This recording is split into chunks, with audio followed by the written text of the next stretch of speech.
हे गोविंद, मेरे जीवन के सुख में दुख में तुमने कभी मेरा साथ नहीं छोड़ा। हर मोड़ पर मेरे साथ खड़े रहे। मैं गिरा तो संभालने के लिए तुम दोनों बाहें खोल कर हमेशा खड़े रहे। हे नाथ, बस इतनी कृपा करना कि मैं तुम्हें कभी भूलूं नहीं। मैं इस विश्वास के साथ जीऊं कि तुम हर पल हर क्षण मेरे साथ हो। क्लेशनाशाय गोविंदाय नमो नमः। ओम कृष्णाय वासुदेवाय हरे परमात्मने प्रणतक्लेशनाशाय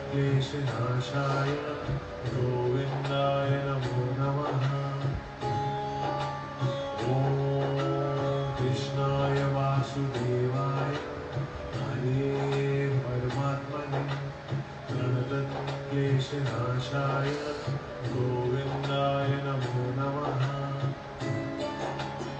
ओम कृष्णाय वासुदेवाय हरे परमात्मने प्रणतक्लेशनाशाय गोविंदाय नमो नमः। ओम कृष्णाय वासुदेवाय हरे परमात्मने प्रणतक्लेशनाशाय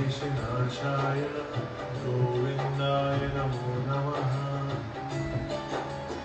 ओम कृष्णाय वासुदेवाय हरे परमात्मने प्रणतक्लेशनाशाय